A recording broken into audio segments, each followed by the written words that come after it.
Primera de Corintios, capítulo 15. Esta es la segunda parte de la serie, ¿cómo resucitarán los muertos? ¿Cómo resucitarán los muertos?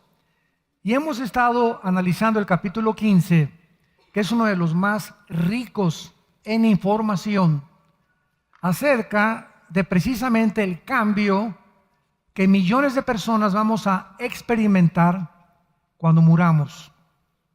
Cuando pasemos de un estado físico y pasemos a un estado espiritual. Como el cambio que tiene una semilla cuando la siembras y muere, y lo que nace no es el cuerpo con el que se sembró.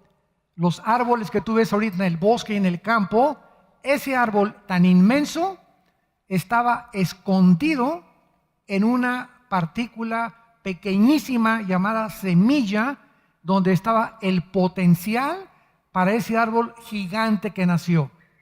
Cuando viene el cocuyo y se pega en el árbol y ahí deja todo el cascarón, se rompe, muere a su antigua vida. Recordemos algo: la palabra muerte no significa cesación o cesar de existir o dejar de vivir. La palabra muerte en la Biblia, en el hebreo y en el griego, significa separación. Esto es muy importante que lo apuntes o que lo mantengas siempre en tu mente. Cuando hablamos de muerte, estamos hablando de muerte espiritual. Que nacimos muertos espiritualmente, nacimos, ¿qué cosa? Separados espiritualmente de Dios. Cuando Adán y Eva tenían contacto con Dios y le dijeron a Dios, déjanos a nosotros decidir al comer el árbol del bien y del mal, lo que es bueno y lo que es malo, se cortó el cordón umbilical. Se cortó completamente la comunicación con el otro mundo invisible espiritual que la Biblia nos revela que es más real que el mundo físico.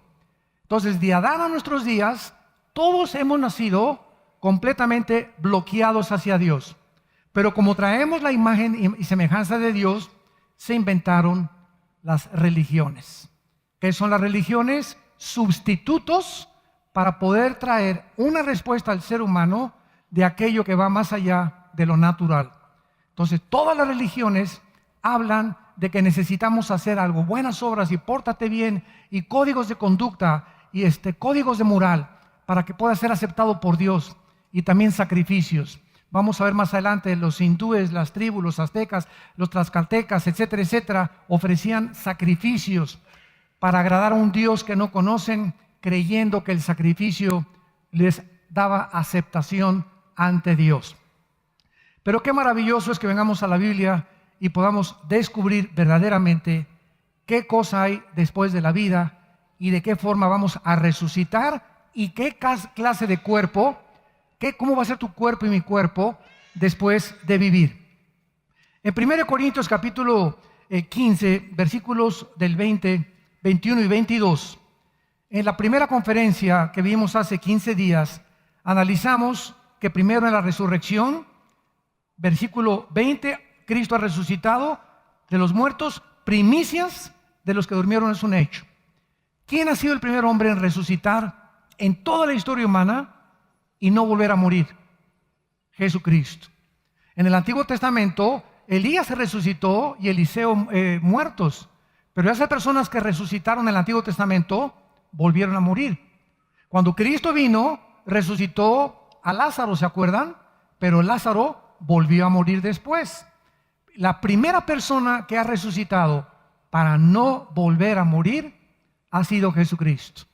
Y por eso se le llama los primeros frutos. Él es el primero en toda la serie de resurrecciones que vamos a ver, que es el que jamás volverá a morir. Muy bien. Y dice el versículo 21, por cuanto la muerte entró por un hombre, también por un hombre la resurrección de los muertos. Qué interesante que la Biblia hace 2000 años, porque esta carta se escribió hace 2000 años por el apóstol Pablo. Nos hable de que algo se transmite de generación en generación en generación, desde Adán hasta nuestros días, y de qué otra forma se transmiten las herencias espirituales, físicas y emocionales, si no es genéticamente. Y hasta 1860, Gregorio Mendel descubre las leyes de la herencia. Hasta 1860, haciendo experimentos con chícharos y dándose cuenta que al experimentar pasaba un chícharo verde y se transmitía la herencia genética o las condiciones de ese chícharo en otro chícharo, y después los médicos y los científicos dejaron de un lado la investigación genética. Y no fue hasta 1954, escuchen muy bien, cuando el doctor James Crick y el doctor Watson descubrieron el ácido desoxirribonucleico, que se conoce como el ADN, o en inglés el DNA. Y entonces estos médicos les dieron el premio Nobel en 1954, y de 1954 al año 2000 nombraron al presidente del genoma humano, así se llamó el genoma humano, nombraron a un cristiano llamado Rafael Collins, el doctor Collins, que era cristiano. Y en el año 2000 exactamente, el presidente Clinton en la Casa Blanca le dice al doctor Collins, presidente del proyecto del genoma humano. Así terminó el siglo XX, con el máximo proyecto de investigación científica que ningún ser humano se pudo imaginar. El presidente Clinton le dice al doctor Collins, hemos comenzado a descubrir el libro de la vida. Y del año 2000 a nuestros días, pues ya la investigación genética va muy avanzada al grado, ¿verdad?, que aun cuando en el siglo XX se experimentó con clones, ¿se acuerdan la famosa borreguita, ovejita Dolly, que fue la que clonaron por primera vez? Nada más que en la clonación, si agarras un borrego de 10 años y lo clonas, el clon tiene que tener la misma edad de lo que tú clonaste. Si ahorita me clonan a mí, mi clon tendría que ser de la misma edad que yo tengo. Y ahorita la investigación científica, aunada con la ética moral y con las leyes de los gobiernos, están en un mare magnum de problemas y de interrogantes, porque pues un clon, ¿qué va a ser? ¿Tu hijo? ¿Tu primo? ¿Tu papá? ¿Tu mamá? ¿Cómo lo va a adaptar la ley? ¿Le podrás dejar una herencia si es que sigue viviendo? Bueno, todas estas cosas que están comenzando ya a investigar porque ya están en laboratorios clandestinos haciendo la clonación humana. Adolfo Hitler, los nazis, soñaban, ¿verdad?, con el famoso médico Mengele, que no sé cuántos de ustedes vieron una película muy famosa, Los niños de Brasil, donde vemos ahí cómo los nazis comenzaron a experimentar con mujeres embarazadas para tratar de hacer experimentos genéticos a escondidas de la humanidad. Entonces llegamos a la Biblia y nos muestra claramente en el versículo 21 que hay algo que se transmitió a todos los hombres. ¿Qué es? Está clarísimo, ¿no lo acaban de leer? La muerte. Por cuanto la muerte entró por un hombre la resurrección de los muertos. O sea, hace muchos años estuvimos en un programa con un famoso comentarista, Jacobo Zabludowski. A mí me invitaron porque él descubrió que pues, nosotros simpatizábamos con Israel y que nos interesaba el estudio de la Torá. Y él estaba teniendo un programa que se llamaba ¿Qué hay después de la muerte? Y en este programa, un día, este hombre que ya murió, ¿verdad?, Zabludowski, dijo que al concluir el programa, que nadie podía saber qué había después de la muerte o quién podía definir qué es la muerte. Es cuando nosotros entramos, ¿verdad?, y cuando ya se hizo otro programa con otro comentarista, Nino Canún. Y ahí estuvimos 5 programas con Nino Canún debatiendo los fantasmas.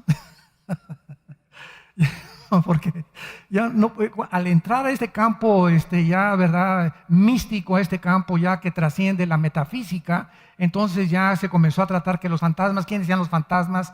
Y desde luego que yo, en esa serie con Nino Canún, tenía yo aquí a mi derecha a un brujo, tenía a un rabino, tenía a un cura de la Iglesia Católica, estaba un representante de la Iglesia Ortodoxa. Éramos como 6 o 7 personas que representábamos diferentes puntos de vista. Y pues yo siempre llegaba, ¿verdad?, pues con mi Biblia.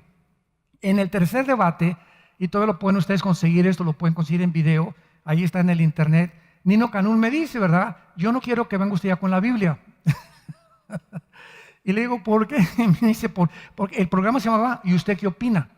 Entonces le digo, ustedes me están preguntando qué opino y quiero decirles que no importa qué opino yo, ni qué opina Platón, ni Sócrates, ni Buda, ni Confucio, qué opina Dios. Y creo que la Biblia, le dije, es el libro donde podemos tener la única realidad de quiénes son los fantasmas, a lo que ustedes les llaman fantasmas. Bueno, el último programa, que fue el sexto o el séptimo programa, estaban todos al día alrededor y lo tenemos filmado. El brujo que estaba junto a mí, cuando abrí la Biblia y la comencé a leer, los ojos los puso en blanco. Pero así en blanco completamente, y comenzó a sudar, a sudar, a sudar. El otro que estaba junto a mí comenzó como el otro lado, nerviosos, y total, al acabar el programa, eran todos contra mí. Qué interesante, ¿verdad? Todos se unieron para atacarme. Y acabé el programa diciéndoles, solamente quiero terminar diciéndoles algo. ¿Quién de todos ustedes tiene un libro más grande que la Biblia? Se hizo un silencio sepulcral. Sácame el Ramayana, el Tripitaka de Buda, los Vedas de los persas. Tráiganme ustedes los libros sagrados que quieran. ¿Qué libro nos puede dar información de la vida después de la vida si no es la Biblia? Y se callaron todos. Le dije, bueno, pues ahí se los dejo tarea. Que Dios los bendiga y ojalá que puedan recibir a Cristo como su Salvador. Y así acabó la serie. Pero así cada vez que enfrentamos o eventos o desafíos o programas, ¿verdad? El mundo no puede opinar más que hipótesis, filosofías, teorías, pero no hay ninguna realidad. Porque el único ser que ha traído la realidad de que hay vida después de la vida ha sido el Hijo de Dios, el Señor Jesucristo. Muy bien.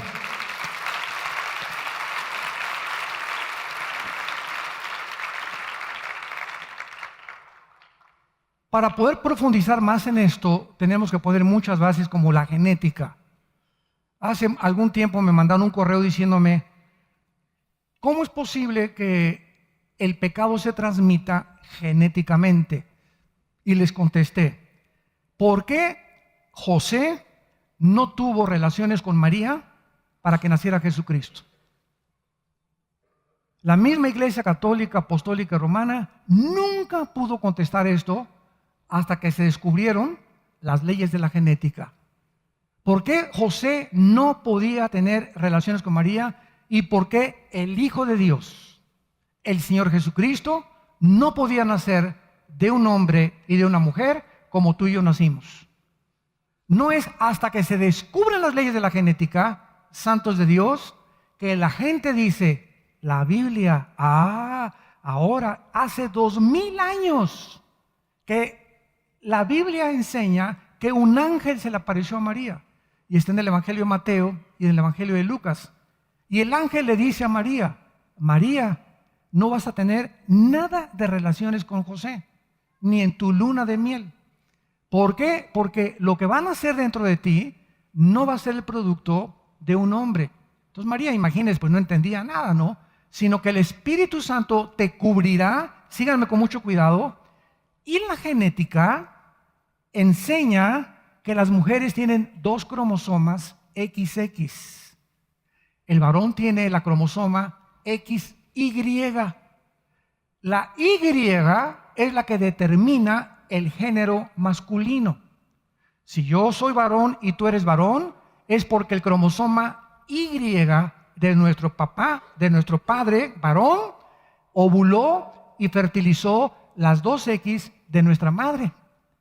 Y si hubiera el cromosoma X de mi papá sido el que ovulara y fertilizara el óvulo de mi mamá, tú naciste mujer. Entonces, el varón es el que determina el sexo del que va a nacer. Si el cromosoma X fertiliza, van a ser mujer. Si es Y, es el varón, porque es en el cromosoma Y donde Dios estableció el género masculino. Ahora, muy bien, ¿qué necesitaba María? Síganme con mucho cuidado. ¿Qué necesitaba María para que naciera hombre? Un cromosoma Y. No lo podía poner José. ¿Por qué? Esa es la pregunta de los 64,000 pesos, como decía Jacobo Saludowski y Paco Malgesto, ¿se acuerdan? Estamos hablando antes de Cristo, ¿verdad? ¿Por qué? Porque José no podía implantarle el cromosoma Y a María, porque ahí en el cromosoma Y se transmitía el pecado. El pecado se transmite genéticamente. No significa que la mujer no peque, pero nosotros los hombres tenemos la semilla. Se llama en el griego cera en el hebreo y en el griego esperma. Y se tradujo esperma o semilla en la Biblia. Entonces, la semilla, el esperma, no lo tienen las mujeres, lo tenemos los hombres.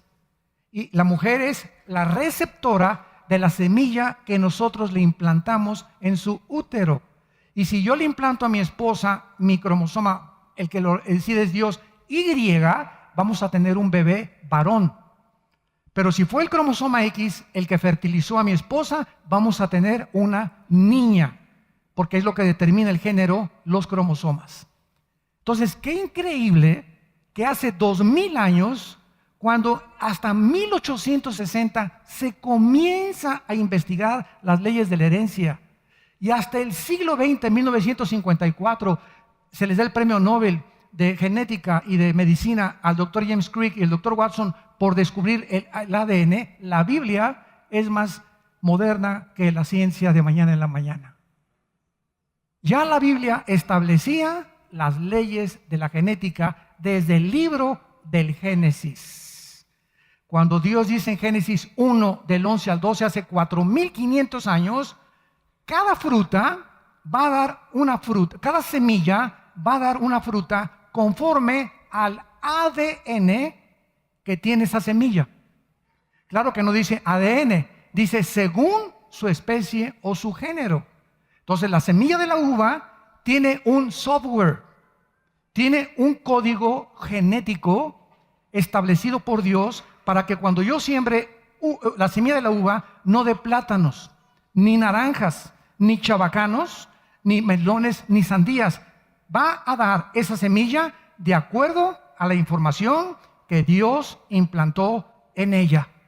El color de la fruta, las vitaminas y minerales que están escondidas en esa microscópica semilla, en la de la naranja, naranjas, la del chabacano, chabacanos, la del melón, melón, la de sandía, sandías. Todas las semillas traen diferente código genético hereditario.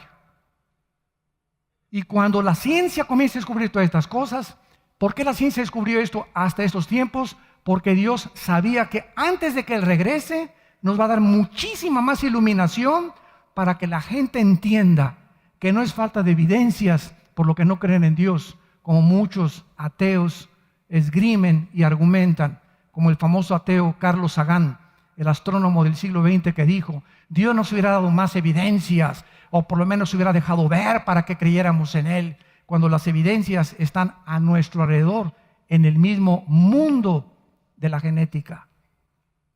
Entonces, somos espíritu, de acuerdo a la Biblia, tenemos un alma y vivimos dentro de una botella, dentro de un envase, dentro de un cuerpo que todos los días está muriendo.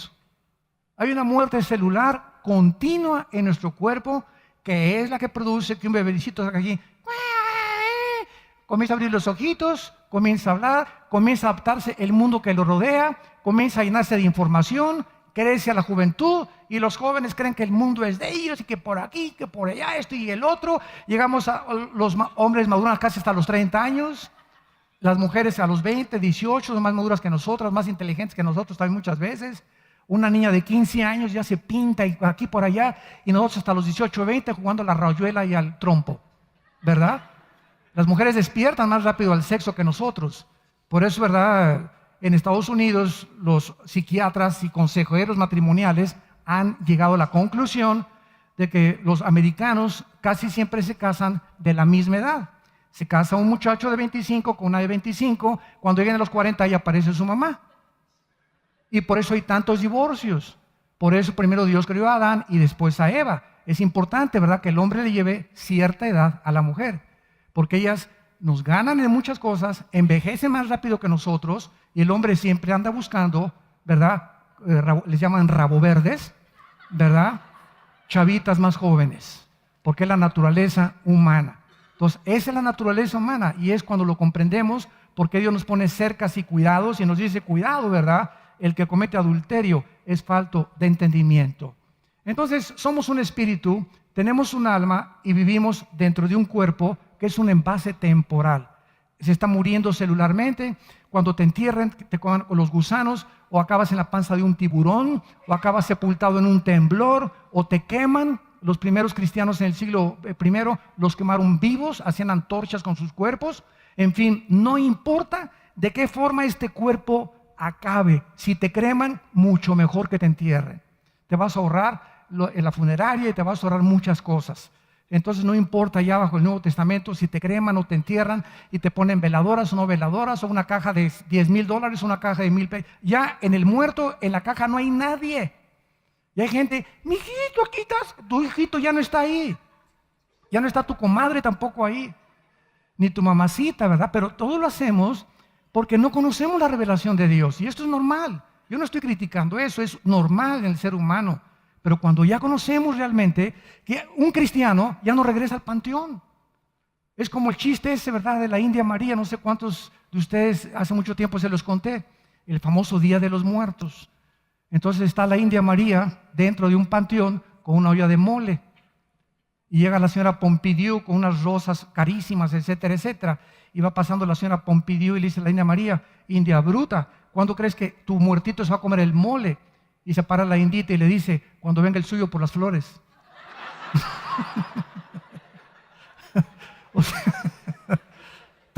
tanto los incultos, ¿verdad? Y los ignorantes, como los más educados, hacemos cosas, porque eso se llama paganismo.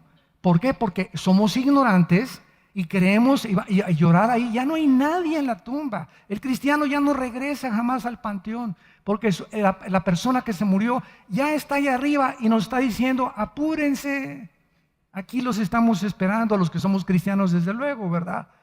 Pablo dijo, el morir es Cristo, el morir es ganancia para mí. Entonces, cuando hay este conocimiento, dejamos de practicar lo que se llama en la Biblia las costumbres de los pueblos paganas, porque son costumbres que estábamos acostumbrados a hacer por tradición, porque se nos inculcaron desde niños, de acuerdo a la religión que tengamos, estas tradiciones, como irnos de rodillas a una iglesia y sangrarnos, o golpearnos con pencas de plátano en la espalda y sangrarnos la espalda, etcétera, etcétera. Esto viene desde hace miles de años, porque traemos la conciencia de que necesitamos hacer algo. Mira Dios, cuánto sangro, mira mis rodillas, me vine 15 días caminando de rodillas o cargando tal cosa. Todo eso no es crítica, es simplemente la realidad de gente que no conoce la Biblia. Es todo. Ignoran qué hay detrás de la muerte. Y nosotros ya no podemos vivir así con esa ignorancia. Entonces, el espíritu, el alma y cuerpo. ¿Qué es el espíritu? Somos espíritu, alma y cuerpo. Estos son los elementos naturales, originales de Adán y Eva. El espíritu, con mucho cuidado, síganme, es la parte a través de la cual el ser humano estaba conectado con el otro mundo. El mundo espiritual invisible, no material, no físico. Dios es espíritu y Él se conecta y tiene contacto con el ser humano no a través de su alma ni a través de su cuerpo. Síganme con mucho cuidado. Dios es espíritu y si va a tener contacto con los seres humanos es a través de nuestro espíritu. ¿Por qué? Porque tenemos que hacer iguales para poder funcionar. Pero el ser humano murió, se separó, se le fundió el foco a Adán y Eva. Esta es la historia de la Biblia y tiene mucho más lógica y más coherencia que decir que venimos de chita o que venimos de un proceso o de una selección natural evolutiva. Entonces, el ser humano desde Adán hasta nuestros días ha nacido cojo o manco, separado espiritualmente de Dios. ¿Qué es el alma? Es la mente, los sentimientos, las emociones, la voluntad y el intelecto. Esa es el alma. La mente, el intelecto, la voluntad y los sentimientos. Entonces, cuando nosotros estamos en el alma, que es la mente, vemos que el cuerpo es la que gobierna la mente de una persona desde Adán a nuestros días. El ser humano, escúchenme muy bien, y esto lo descubrió un gran psicólogo que yo admiraba muchísimo, que se llamaba Erich Fromm. Yo leí como 7, 8 libros de Erich Fromm y me maravillaba la inteligencia. Él murió en Cuernavaca, Morelos, aquí en México. Era un hombre inteligentísimo de origen alemán. Y Erich Fromm dijo, ¿verdad? El hombre es mentira que sea gobernado por la razón. Esto es lo que él concluyó, lo que dice Romanos 7. No es cierto que sea la razón la que nos gobiernan las pasiones del cuerpo. Se los voy a demostrar. Le preguntas a una persona que fuma, ¿por qué fumas? ¿No sabes que el cigarro te amuela los dientes, las encías, la lengua, la tráquea, el paladar, la faringe, la tráquea, los pulmones, los alvéolos pulmonares? Todo tu cuerpo que te estás envenenando, ¿no lo sabes? Y te contesta, ¡ti! ¿Y por qué lo haces? O sea, aquí la mente te está diciendo, esto no es más, ¿cómo puedes tú llamarte un ser racional y autodestruirte? O sea, entonces no puede tu mente gobernar tu cuerpo y decirle, pues ya no te voy a dar cigarro. ¿Qué no sabes que el alcohol te puede producir cirrosis y te pone así el hígado y acabas mal y vendes tu negocio, abandonas a tu familia? ¿Es el daño del alcoholismo? ¡Sí! ¿Y por qué te sigues emborrachando? Y la respuesta es, porque no puedo dejarlo. Porque ya tengo la adicción. ¿Qué no sabes que la pornografía es el veneno más grande? Te bloquea de Dios, te llena de tinieblas la mente, te comienza a desintegrar tu personalidad y tu carácter. ¿No sabes que la pornografía atrae demonios a tu vida y a tu casa y que se van sobre tus hijos? ¡Sí! ¿Qué concluimos? Que somos autodestructivos. Que es mentira, como decía Erich Fromm, que no era cristiano, es mentira que seamos gobernados por la razón. El hombre es gobernado por sus pasiones. ¿Qué no sabes que a las 10 de la noche pedir pizza para cenar, tienes panza, traes una fosa séptica ahí de este tamaño y vas a Domino's y no sabes que un pedazo de pizza tiene cantidad de harina y colesterol y glucosa, etcétera, etcétera? ¡Sí! ¿Qué no sabes que la Coca-Cola, tú te tomas una Coca-Cola y necesitas correr 15 kilómetros para eliminar el azúcar que tienes en tus riñones y en tu hígado y en tu páncreas? O sea, tiene ingredientes la Coca-Cola, es es azúcar. Mi cuerpo no fue diseñado para eso, ni tu cuerpo tampoco. El cuerpo es como si le echaras azúcar al motor de tu carro de gasolina. El carro está funcionado para funcionar con ciertos etanos, ¿verdad? Y con cierto tipo de gasolina, pero no con azúcar. Entonces, el ser humano es autodestructivo. Sabemos, tenemos la nutriología moderna, el internet, consulta la glucosa, el colesterol, y sabemos que nos hace mal y seguimos comiendo y haciendo las cosas que nos destruyen. Esta es la razón por la cual Cristo bajó del cielo. Para libertarnos de la esclavitud del cuerpo. Cuando Cristo viene a tu vida, vean lo que pasa. Él, Señor, ven a mi vida, se lo dices por la mente, y entonces despierta tu espíritu por primera vez. Es una resurrección espiritual, y el Espíritu Santo entra a tu espíritu, y entonces ahora con Cristo en mi vida, en la forma del Espíritu Santo, comienza mi alma, mi mente, mis emociones, mis sentimientos a recibir la información de aquí a acá. Y entonces mi alma comienza a renovarse, comienzo a sacarme a Che Guevara y al marxismo y al fascismo y al nazismo y al comunismo y al ateísmo y al materialismo y al empirismo y al hedonismo y a todos los rollos y las infecciones de los virus. Estamos envirulados, estás envirulado. Ustedes que me escuchan que no tienen a Cristo, por eso haces lo que haces, traes un virus muy tremendo y no te permite ver el programa de tu computadora porque está envirulada tu computadora, esta está envirulada. Entonces la mente comienza a ser transformada y entonces la mente al comenzar a ser transformada y sacar los programas que nos envirularon, esta mente comienza a darle órdenes a mi cuerpo ahora. Romanos 12:1. Presenten vuestros cuerpos en sacrificio vivo. Ahora mi cuerpo, ¿verdad? Quiero pizza, no le doy nada. Señor, tengo el cigarro, acabo de decir a Cristo. Yo recuerdo, ¿verdad? Yo me fumaba 2 cajetillas diarias de cigarros. Yo comencé a fumar como a los 14 años. Y hasta los 25, 26 que me convertí, el día que me convertí llegué con una convicción tremenda en mi vida, sabiendo que Jesús era real, que no entendía muchas cosas, pero que era lo que yo necesitaba. Me acuerdo que los agarré así y dije, desde ahora a la basura. Y todo a la basura. Me daban mis toques de la Golden de Acapulco también. Los que no sepan, eso es la mota, ¿verdad? La marihuana, o como le quieran llamar, con tus carrujos, ¿verdad? Mi hermano y yo éramos bien carrujeros. Ahí como nos ven, ¿verdad? Ahí como nos ven, ¿verdad? Usted, pastor, así es, le entramos, nos decían los metodistas porque le metimos a todo.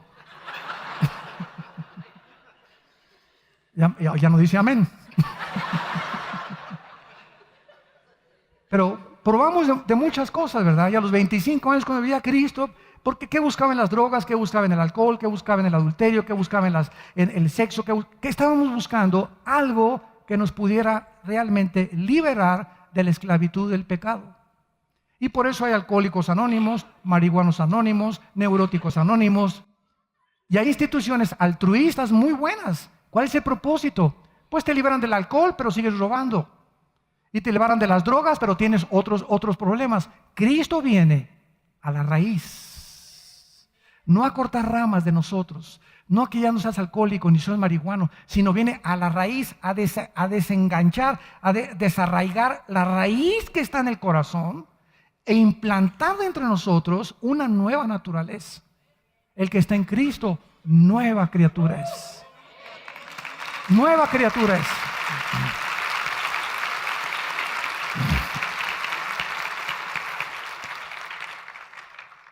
Desde Adán entonces hasta nuestros días, por herencia genética, nacimos en pecado. ¿Qué significa esto? Separados de Dios. Por eso somos autodestructivos. Porque el ser humano es indefenso para ayudarse a sí mismo. Todas estas instituciones altruistas que existen es con el propósito, todos reconocen que algo está mal con nosotros, todos. Estamos en el siglo XXI. El siglo XX, los descubrimientos científicos más grandes de la historia. Los avances tecnológicos más grandes de la historia. El internet, el iPhone, la desintegración del átomo, las centrifugadoras del plutonio 235, los aviones, llegamos a la luna en el 69, en el 54 la primera plataforma espacial, el internet, los avances en la medicina, etcétera, etcétera. Y estamos ahorita en el año 2016 del siglo XXI, a punto de destruirnos con una tercera guerra mundial. Jesucristo, la Virgen María y el burrito que los acompaña. Me dijeron que ya no dijera la Virgen de los Remedios. Dios mío santo, misericordioso. Con todos los descubrimientos y con toda la tecnología, el hombre se ensoberbeció y nos creemos dioses. Y todavía siguen creyendo que el ser humano tiene la respuesta a la economía de Europa, a los refugiados de Europa, al problema del Medio Oriente, al abandono moral de Estados Unidos, a la crisis de valores e ideologías políticas en Centro y Sudamérica. Todavía creemos nosotros que algún hombre con alguna política, con alguna ideología, va a mejorar las cosas. Hemos hecho el ridículo como administradores del planeta Tierra. ¿Por qué? Porque estamos separados de nuestro Creador. Y Él ha venido y viene esta mañana para entrar a tu vida y para transformar tu vida y para darte la esperanza de volver a vivir algún día con Él. Y a continuación vemos nosotros el ejemplo que Dios usa a través de Pablo en el versículo 21 y 22. Por cuanto la muerte entró por un hombre, ahora la respuesta es ¿cómo entró? Genéticamente. Dice el Salmo 51, en pecado me engendró mi madre. Nacemos en pecado todos los seres humanos. También por un hombre la resurrección de los muertos. O sea, un hombre echó para abajo a toda la raza humana, de acuerdo a Adán. Un hombre nos hundió a todos, ¿sí o no? Es lo que dice la Biblia. Vino otro hombre y levantó otra vez lo que ese primer hombre Adán hizo. ¿Por qué hace Dios esto? Esto lo explica Romanos 3 y Romanos 4, pero no vamos a ir ahorita. Adán, hagan de cuenta que el ser humano fue creado así, en una balanza, equilibrado. Entonces, Adán, ¿qué hace? Peca y entonces desde Adán a nuestros días, todos nacemos con la inclinación, escúchenme muy bien, hacia el mal, no hacia el bien. Y no necesitamos la Biblia para confirmar esta grande verdad. Los niños, tú nunca les enseñas a portarse mal. ¿O sí? Les enseñamos a portarse bien, porque el mal lo traen por herencia. Y ve a un niño de 1 año y medio, 2 años, son los dictadores de su casa.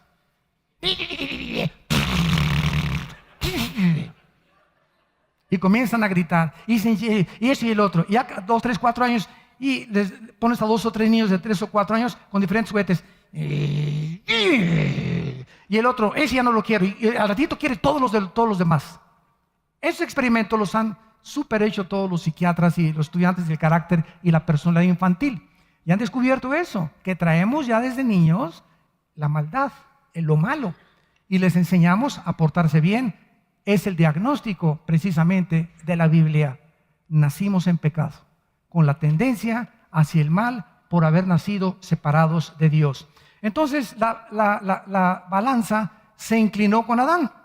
Y Dios sabía que iban a nacer personas que iban a decir, ¿y a mí por qué me culpas de ese tonto de Adán? ¿Yo qué culpa tengo de que él? Bueno, ¿sabes una cosa? Lo que él hizo, tú lo sigues haciendo. Como dice el dicho del granjero. Era un granjero que comenzó la cosecha y había una calabacita que nació chueca. Entonces pasa el granjero a cortar todas las calabazas chuecas y a echarlas al fuego.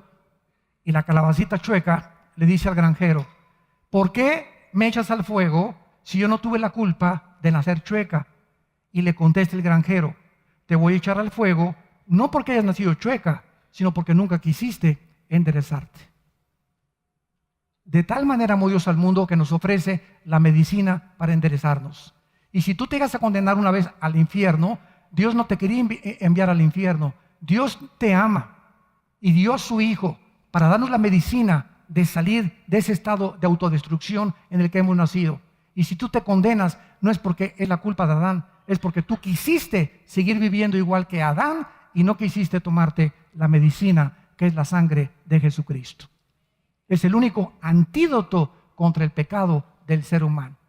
Entonces Adán hace esto, inclina la raza humana, viene Cristo, vean, viene Cristo y hace esto. De Cristo para nuestros días, de hace 2000 años, nacemos todos así ya. Con la opción de decirle a Dios, te necesito, Señor, me estoy autodestruyendo, soy un adúltero, borracho, parrandero y jugador, drogadicto, esto y el otro, soy un mentiroso, soy un hipócrita, con mi familia tengo una cara, en mi trabajo tengo otra cara, con mis amigos tengo otra cara, tengo 3 personalidades, esto no puede ser, tengo una personalidad desintegrada, no soy lo que yo quiero ser, etcétera, etcétera. Señor, ayúdame, entra a mi vida como mi Señor y mi Salvador. Y Dios te promete que si tú clamas a Él, Él te responderá y te enseñará cosas grandes que tú no conoces. Entonces no hay nadie que pueda acusar a Dios de injusto, de que Él nos condena por una herencia que recibimos, porque así como vino la enfermedad, vino también la medicina contra esa enfermedad, que la Biblia llama el pecado. Muy bien.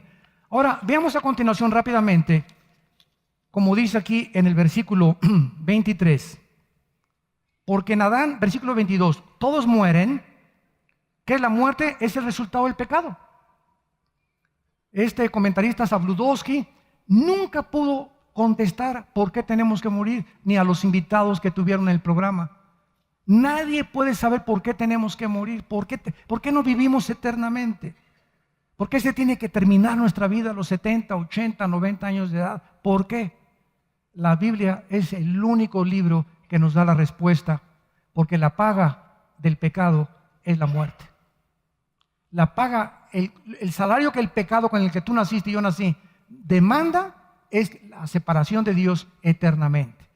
Pero el regalo de Dios es vida eterna en Cristo Jesús. Dice en el versículo 22, así como en Adán todos mueren, en Cristo todos serán vivificados. Pero cada uno, y vean el orden, en su debido orden. Dios es un Dios de orden. Cristo fue el primero, ¿verdad? Las primicias. Luego los que son de Cristo, ¿quiénes somos de Cristo? ¿Perdón? No, pero no todos, ¿eh? En el Antiguo Testamento no eran de Cristo. ¿Sabían ustedes eso? ¿Saben quiénes somos de Cristo? Los que estamos en Cristo desde Pentecostés a nuestros días. Vamos a primera de Tesalonicenses, capítulo 4. Esto es muy importante. ¿Quiénes somos los que estamos en Cristo? Primera de Tesalonicenses 4, versículo 13. Tampoco queremos, hermanos, que ignoren acerca de quiénes. Ya vimos en la clase anterior que dormir no es estar, la muerte no es un estado de inconsciencia, porque en el momento que morimos estamos conscientes, lo demostramos la clase pasada. Entonces, el término dormir implica que el cuerpo está completamente como anestesiado, ¿verdad? El alma se sale, lo vi en la clase pasada, y el espíritu también. El cuerpo se queda en la tumba, te queman, o en la panza de un tiburón, no importa. El cuerpo, donde acabe tu cuerpo, no importa. Al salirse el alma y el espíritu, vemos nosotros aquí en este pasaje que viene Cristo. Cuando venga Cristo con él, venimos el alma y el espíritu. El cuerpo va a resucitar, y lo que resucita no es el cuerpo que tú tienes ahorita ni el que yo tengo. Muchos tienen orejas de papalote, otros nariz de codorniz, otros cachetes de cotorra del África, ¿verdad? Otros bajitos, otros altos, ¿verdad? No hay las mujeres más bellas, Miss Universo y todo, se siguen creyendo que les falta algo, que siempre hay alguien más bonitas que ellas, en fin, ¿verdad?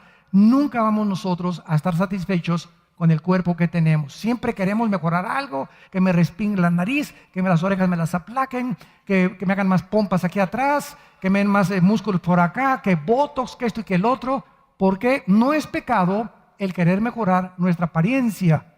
Es pecado que se convierta en una adicción y que cada 3 o 4 años te estiren la cara y acabes como Michael Jackson. Esto es importante porque muchas mujeres en muchas conferencias nos han preguntado, ¿es malo que una mujer se haga cirugía plástica? Y tú como cristiano tienes que contestar, ¡ay, no es pecado, te vas a ir al lago de fuego! ¿Es pecado que un hombre también se haga ciertos cambios en su apariencia física? No es pecado. Pero sí es pecado lo siguiente: si tú consultas a un cirujano plástico, él te va a dar este consejo, muchachita: nunca te hagas una cirugía plástica antes de los 40 años. Todas las Miss Universo que hubo hace 2 Miss Universo eran menores de 22, 23 años de edad. El 65% estaban operadas. Y sabes una cosa, lo que el cirujano plástico te dice, que la cara de una muchacha o de un hombre hasta los 40, 45, 50 no se acaba de conformar. Los músculos siguen creciendo, te vas estirando. Ve una foto cuando tenías 15, cuando tenías 20, cuando tenías, y eres diferente. Te haces la cirugía plástica ahorita o te pones así la boca así, como muchos quieren tener, la verdad, tipo Angelina Jolie, y quieren tener la bocota sí o sí o sí. A los 10 o 15 años, ¿verdad? Ya se te va a deformar, porque ya te crecieron los cachetes, te creció por acá esta cosa, y sí, sí. Que se eduquen. Entonces, hasta los 40 ya, ¿verdad? Te puedes hacer una jaladita, no hay ningún problema, ¿verdad? No hay ningún problema. Y dice un cirujano plástico muy famoso que conocimos mi esposa y yo, y la segunda operación es a los 55 o 60 años de edad ya. Pero no te las hagas a los 40, 45, 50, 55, como me acuerdo de la famosa actriz mexicana María Félix, que cuando levantaba la mano se le levantaba la patita también, ¿verdad? 12 cirugías plásticas se hizo la señora, 12. El pobre Michael Jackson, imagina, con millonario, y no encontró un cirujano. Cuando fue con el tercer cirujano le dijo, Michael, ya no tienes remedio, te has deformado completamente, pues ahora qué hora así, hasta se puso una sustancia para dejar de ser negrito, y por él quería ser blanco. Qué increíble, ¿verdad? Todo lo que tratamos de hacer. Entonces, cuando nosotros resucitemos, dice primera de Tesalonicenses capítulo 4, no quiero, hermanos, que ignoren acerca de los que duermen, para que no se entristezcan como los otros que no tienen esperanza.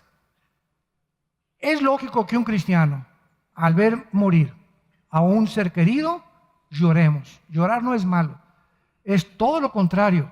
Abstenerse de llorar te puede llevar a una crisis nerviosa. o te puede llevar a un estado de depresión tremendo. Si tienes ganas de llorar, llora y patalea y grita y desahógate lo más que puedas. Es sanísimo llorar. Dios hizo las lágrimas. Pero un cristiano, después de 2 o 3 meses, no sigue llorando. Digo, de vez en cuando te entristeces y ves el cuarto de tu hijo, de tu primo, de tu esposo, y nos llegan recuerdos, ¿verdad? Ni tampoco nos vestimos de negro. Como me acuerdo de mi abuela, ¿verdad? Se murió uno de sus hijos, 6 años no se quitó el vestido de negro. Yo, señora, ¿por qué le decía? Mi abuela se llamaba materna Ever. Evercita, ¿por qué te quitaste, por qué estás de negro? Estoy de luto. Imagínense nada más, ¿no? Costumbres paganas, transmitidas por tradiciones que no tienen su origen en la Biblia. Y es normal, ¿verdad? Cuando no sabes, creen que es el luto. ¿Y qué? Una vestida de negra, ¿qué te va a hacer? O sea, el muertito te va a ver y sigue de negro, sigue de negro, sigue de negro, mamacita, sigue de negro, mi abuelita. Por el amor de Dios, ¿verdad? Pero repito, entonces es una mezcla de tristeza con gozo. La muerte de nuestros seres queridos es una mezcla, nos entristecemos, pero tenemos el gozo de que están en un mundo mejor. Y ya no están con nosotros sufriendo. No, yo hubiera querido que mi abuela a los 90 años se quedara aquí, la viejita, a seguir sufriendo con nosotros. A que le sigamos alimentando y esto y el otro, ¿verdad? Dice un hermano, me habló hace mucho tiempo, oye, mi mamá está muriendo, mi abuela de 93 años está muriendo. Le dije, déjala que se pinte ya. No, es que, ¿para qué quieren que se quede eso? Tenemos que morir todos. Y ya tu abuelita no puede ni caminar, la pobre, ya es una libertad, es una prisión el cuerpo que al morir sale como la mariposa, rompe el cocuyo y nos está esperando los ángeles y Dios. Si supiéramos eso y lo creyéramos, entonces compensa la tristeza que tenemos. ¿Me siguen? Entonces ya se compensa, está en un lugar mejor. Haz de cuenta que lo mandaste a España o que lo mandaste de primer ministro a Inglaterra, o sea, no lo vas a volver a tu hijo, pero está en un mundo mucho mejor del que tú te puedas imaginar. Haz de cuenta que está en Disneylandia todos los días. Entonces eso nos consuela. No quiero, hermanos, que ignoren acerca de los que duermen, para que no se entristezcan como los que no tienen esperanza, que les dure el luto 5 o 10 años. Tenemos que seguir viviendo, santos de Cristo. Tenemos que seguir viviendo. De alguna u otra manera, Dios nos fortalecerá para seguir adelante con nuestras vidas. Y el versículo 14 es el que nos incumbe. Porque si creemos, hay un sí condicional, si realmente crees que Jesús murió y resucitó, así también traerá Dios con Jesús a los que durmieron en Él, en Cristo. ¿Y desde cuándo estamos en Cristo? ¿Desde cuándo estamos unidos en su cuerpo, en su carne y en sus huesos? Desde el día de Pentecostés.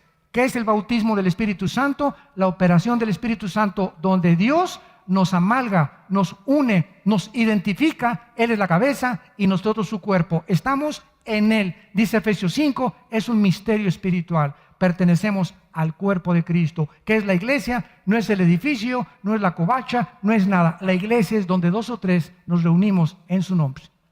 Somos nosotros las personas, la iglesia. Entonces, antes del Antiguo Testamento no estaban en Cristo.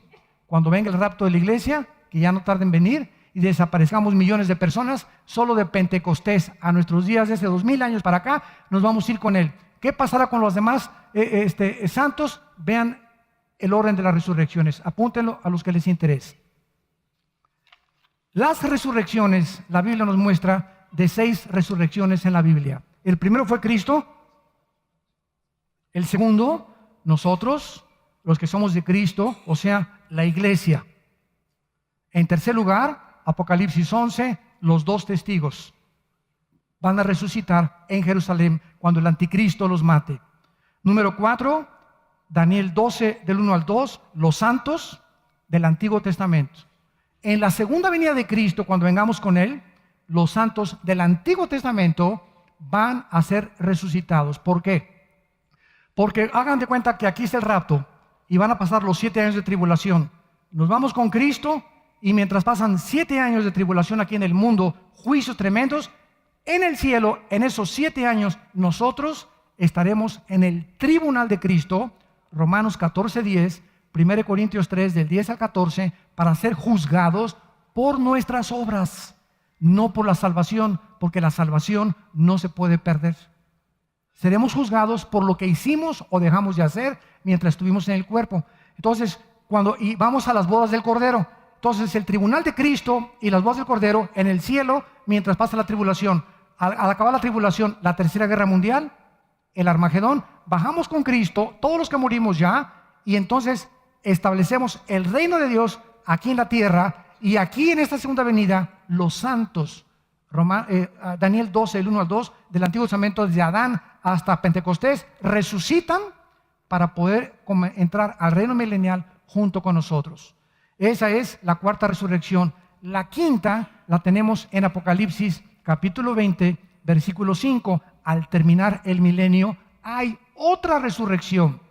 Los otros muertos, Apocalipsis 25, no volvieron a vivir hasta que se cumplieron 1000 años. Esta es la quinta resurrección. Esta es la primera resurrección.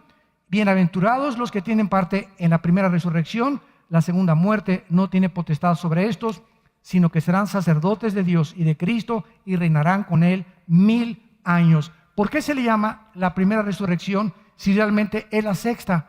Porque en Juan 5, con mucho cuidado, en Juan capítulo 5, Jesús dijo esto, versículos 23 en adelante: he aquí viene el día cuando todos los muertos oirán la voz del Hijo de Dios. Los que hicieron lo bueno saldrán a resurrección de vida, y los que hicieron lo malo a resurrección de condenación.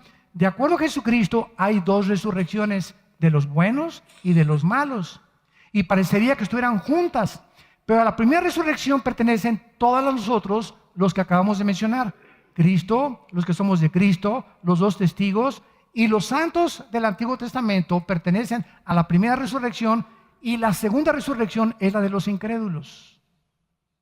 Entonces, la primera resurrección tiene 5 o 6 fases diferentes, en diferentes tiempos, y la segunda resurrección es la de los incrédulos, después del milenio, Apocalipsis 20, del 11 al 15, los condenados al final del reino milenial.